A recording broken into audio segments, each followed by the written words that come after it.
নমস্কাৰ বন্ধুসকল, আপুনি কি সঘনাই হাত ভৰি জিনজিন কৰা, জ্বালা পোৰা অনুভৱ কৰা, শৰীৰত হুচ ফুটা যেন বিষ, দুৰ্বলতা, মেমৰি কমি যোৱা, টেনচন, উদ্বেগ বা অনিদ্ৰাৰ সমস্যাত ভুগি আছে?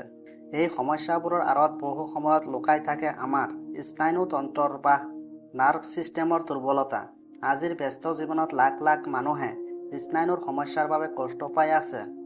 বহুতে বছৰ বছৰ ধৰি ঔষধ খাই আছে, কিন্তু স্থায়ী আৰাম পোৱা নাই। আজিৰ এই ভিডিঅ'ত মই আপোনালোকক 5টা বিশেষ প্ৰাকৃতিক খাদ্য আৰু ঔষধি উদ্ভিদৰ বিষয়ে ক'ম, যিবোৰ স্নায়ুৰ স্বাস্থ্য উন্নত কৰাত সহায় কৰিব পাৰে। ভিডিঅ'টো শেষলৈকে চাওক, কাৰণ শেষৰ উপাদানটো বহু হাজাৰ বছৰ ধৰি আয়ুৰ্বেদত ব্যৱহাৰ হৈ আহিছে। তো বলক ভিডিঅ'টো আৰম্ভ কৰোঁ। 1 নম্বৰ হৈছে কুমলীয়া বীজ। বন্ধুসকল, কুমলীয়া বীজক ছুপাৰ ফুড বুলি কোৱা হয়। ইয়াত থাকে magnesium, zinc, healthy fat, antioxidant আৰু ট্ৰিপ্টোফেন নামৰ এক গুৰুত্বপূৰ্ণ উপাদান। ট্ৰিপ্টোফেনে মগজুৰ কাৰ্যক্ষমতা বৃদ্ধি কৰাত সহায় কৰে। যিসকল লোকৰ মেমৰি কমি গৈছে, মনোযোগ কম, স্নায়ু দুৰ্বলতা, মানসিক চাপ বেছি, তেওঁলোকৰ বাবে কুমলীয়া বীজ যথেষ্ট উপকাৰী হ'ব পাৰে। ইয়াত থকা এণ্টিঅক্সিডেণ্টে অক্সিডেটিভ ষ্ট্ৰেছৰ পৰা সুৰক্ষা দিয়ে। ওমেগা 3 ফেটি এচিড স্নায়ুৰ মেলেইন ছেট সুৰক্ষিত ৰাখিবলৈ সহায় কৰে। ইয়াক কেনেকৈ ব্যৱহাৰ কৰিব? হালকা ভাজি খাব পাৰে, চালাডত মিহলাই খাব পাৰে, গৰম গাখীৰত মিহলাই খাব পাৰে, স্মুথিত যোগ কৰিব পাৰে। প্ৰতিদিনে 1 পৰা 2 চামুচ খোৱাই যথেষ্ট। 2 নম্বৰ হৈছে আদা। আদা আমাৰ ঘৰত সহজে উপলব্ধ এক অসাধাৰণ ঔষধি খাদ্য।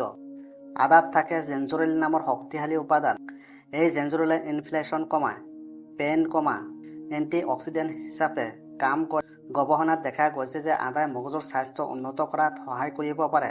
বয়স বৃদ্ধিৰ লগে লগে দেখা দিয়া কিছুমান স্নায়ুজনিত সমস্যাৰ ক্ষেত্ৰতো আদা উপকাৰী হ'ব পাৰে। যিসকল লোকৰ হাত ভৰিৰ বিষ, গাঁঠিৰ বিষ, স্নায়ুত জ্বালা পোৰা, শাৰীৰিক দুৰ্বলতা, তেওঁলোকে নিয়মিত আদা খালে উপকাৰ পাব পাৰে। ইয়াক কেনেকৈ খাব?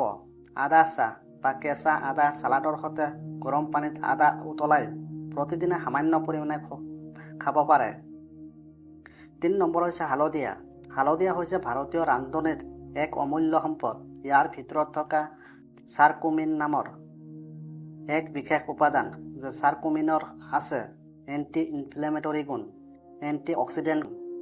স্নায়ুত যদি জ্বালা পোৰা বা বিষ থাকে, তেন্তে হালধীয়া সহায় কৰিব পাৰে। হালধীয়া শৰীৰৰ ফ্ৰী ৰেডিকেল কমাই কোষসমূহক সুৰক্ষা দিয়ে।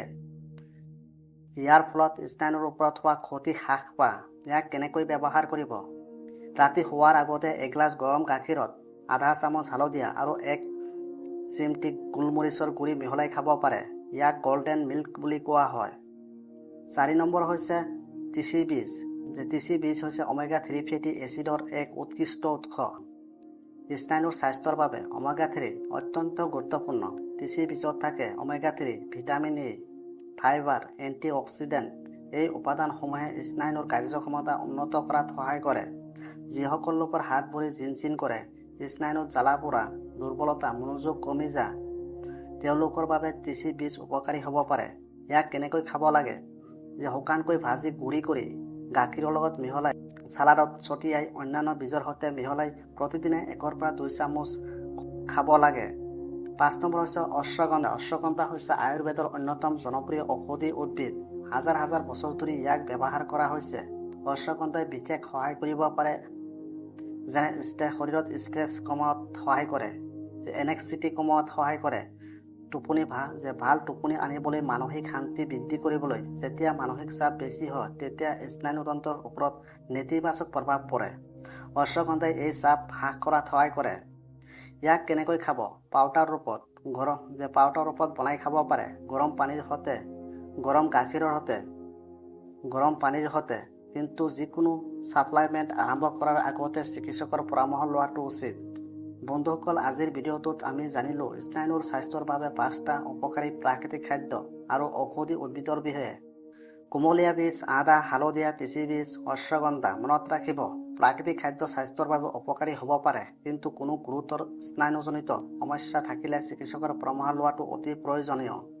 যদি ভিডিঅ'টো আপোনালোকৰ ভাল লাগিল, তেন্তে ভিডিঅ'টোত লাইক কৰক, শ্বেয়াৰ কৰক আৰু আমাৰ চেনেলটো ছাবস্ক্ৰাইব কৰিবলৈ নাপাহৰিব। মই আকৌ নতুন এটা স্বাস্থ্য বিষয়ক ভিডিঅ' লৈ আপোনালোকৰ ওচৰলৈ আহিম। সেই পৰ্যন্ত সকলো সুস্থ থাকক, সাৱধান থাকক। ধন্যবাদ।